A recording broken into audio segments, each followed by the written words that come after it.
ओम तत्त काञ्चन गौराङ्गी राधा वृन्दावनेश्वरी वृषभानुसुते देवी प्रणमामि हरिप्रिय। राधा रानी भगवतीको एकदम प्यारो हुने श्रीकृष्ण भगवानको चरण कमलमा कोटि कोटि प्रणाम गर्दै सम्पूर्ण उपस्थित भक्तवृन्दहरूमा मैले शुभ मध्याह्न टक्र्याउन चाहेँ र आज मैले एउटा सानो जिज्ञासा यहाँहरू समक्ष राख्न गइरहेको छु। त्यो जिज्ञासा सुनिदिनु हुनको लागि पनि आग्रह गरेँ। मेरो जिज्ञासाको प्रश्न यस प्रकारको छ। भगवानले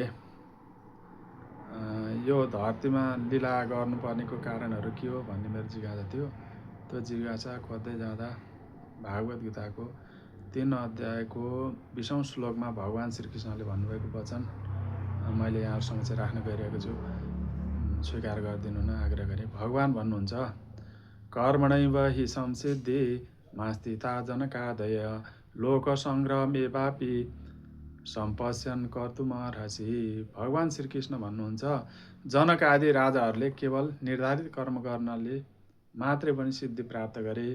त्यसैले साधारण मानिसहरूलाई शिक्षा दिने उद्देश्यले पनि तिमीले कर्म गर्नै पर्दछ भनेर भगवान श्रीकृष्णले अर्जुनको माध्यमबाट हामीलाई ज्ञान दिनुभएको छ।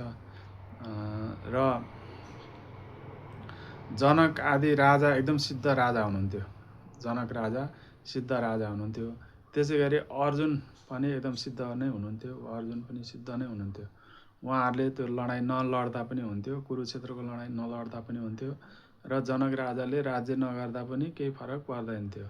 तर उहाँहरू एकदम सिद्ध ठुला व्यक्तिहरू भएको हुनाले उहाँहरूले चाहिँ साधारण जनताहरूलाई आफ्नो आचरण विचार, राज्य गर्ने तरिका, लडाइँ गर्ने तरिका कसरी गर्नुपर्छ भन्ने कुराहरू सिकाउनको लागि उहाँहरूले त्यो कर्म गर्नुभएको थियो।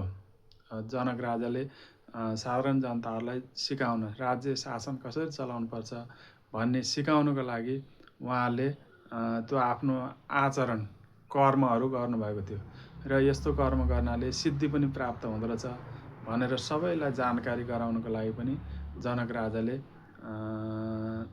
राज्य चलाउनु भएको थियो। सारा प्रजाहरूको दुःखमा आफू बुझ्ने, उनीहरूको दुःखलाई कसरी हटाउन सकिन्छ, उनीहरूलाई के कुराको आवश्यक छ भन्ने कुरा पनि त्यो देखाउनको लागि उहाँले राज्य गर्नुभएको थियो। र जनक राजाले यसरी राज्य गर्दाखेरि त्यो जनकपुर भूमिमा यति आनन्दित थियो, यति सुख थियो, यति आनन्द थियो कि सारा जनताहरूले आफ्नो खान लाउने बाँसगाँस कपासको चाहिँ सारा कुराहरूको प्रबन्धहरू पनि व्यवस्थित रूपमा भइरहेको थियो। कुनै जनता दुखी थिएन, कुनै चाहिँ व्यक्तिहरू दुखी थिएनन्। यसरी राज्य गर्नुभएको थियो। र उहाँको आचरण, उहाँले गर्नुभएको व्यवहारको आचरण त अहिले यत्रो शास्त्र बनेर भगवानले पनि उहाँलाई चाहिँ एउटा शास्त्रमा उहाँको नाम आइरहेछ भने त्यसरी आचरण गर्नुभएको थियो। त्यसै गरी अर्जुन पनि कुनै कुरामा कमजोर त हुनुहुन्थेन। अर्जुनले युद्ध नलडेको भए पनि त्यो बेला हुन्थ्यो, युद्ध नै गर्नुपर्ने आवश्यकता नि थिएन।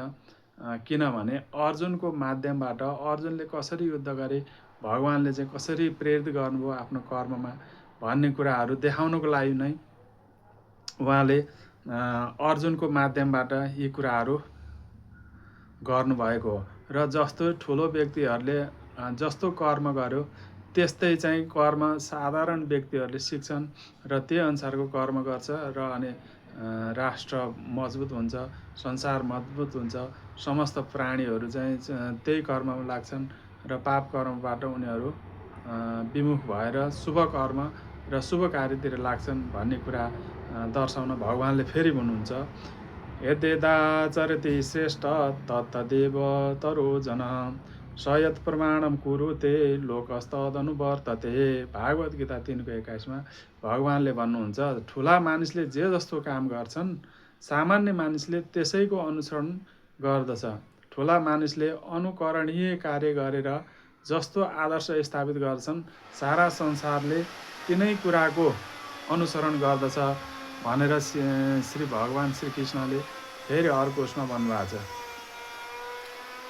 त्यस कारणले गर्दाखेरि कहिलेकाहीँ यस्तो समय आउँछ कि त्यो साधारण सम्झाएर बुझाएर पनि मान्छेलाई एउटा बाटोमा ल्याउन, ट्र्याकमा ल्याउन नसक्ने अवस्थामा तिनीहरूसँग युद्ध गर्नुपर्ने अवस्था पनि आएको हुन्छ।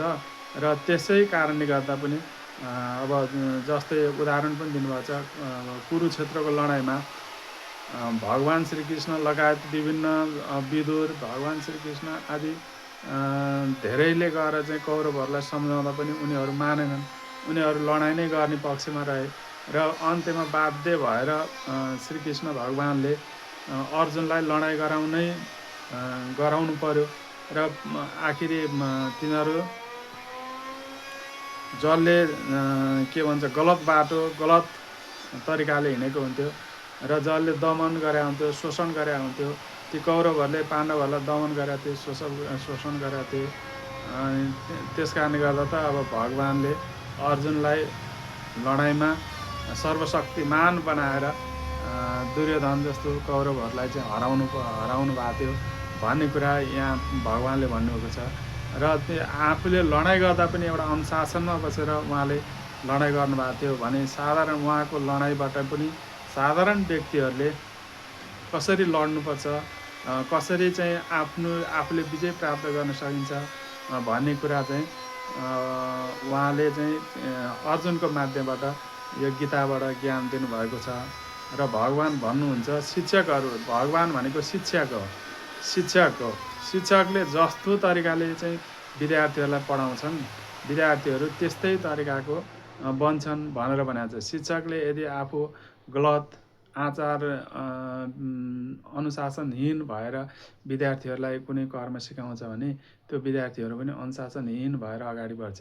शिक्षक अनुशासित भएर ठिक टाइममा आउने ठिक टाइममा पढाउने ठिक राम्रो क्वेसनहरू दिने होमवर्कहरू दिने र होमवर्कहरू चेक गर्ने र यहाँ गल्ती छ यहाँ राम्रो छ भनेर आचार विचारहरू विद्यार्थीहरूलाई राम्रोसँग सिकायो भने ती विद्यार्थीहरू आचार विचारमा र आफ्नो गर्नुपर्ने निर्धारित कर्ममा नियमित तरिकाले उनले गर्न सक्ने हुन्छ।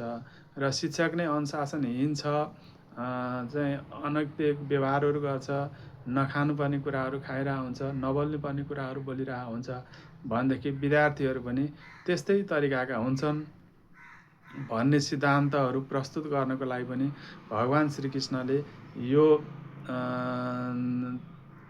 गीताको 20 र 21 श्लोकमा बाट सारा प्राणीहरूको लागि सारा मानव समाजहरूको लागि उद्धार गर्नको लागि अनुशासन हुनको लागि आचार विचार सिकाउनको लागि र यसरी आचार विचार सिकाउँदा राम्रो कर्म गर्दै गइन्छ र राम्रो कर्म गर्दै जाँदा हाम्रो भित्री मन पनि एकदम स्वच्छ हुन्छ सफा हुन्छ सुन्दर हुन्छ र त्यसै गरी जनक राजाहरूले पनि राम्रो कर्म गर्दै पनि सिद्ध प्राप्त गर्नुभएको थियो र तपाईहरू पनि त्यसै गरी सिद्ध प्राप्त गर्नुहुन्छ।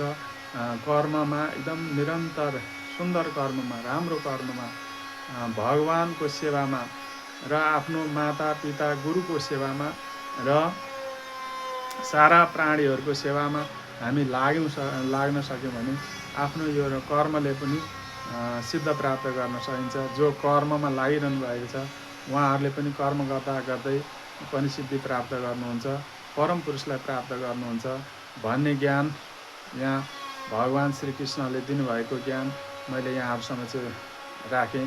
हस्त धन्यवाद। शुभ दिन।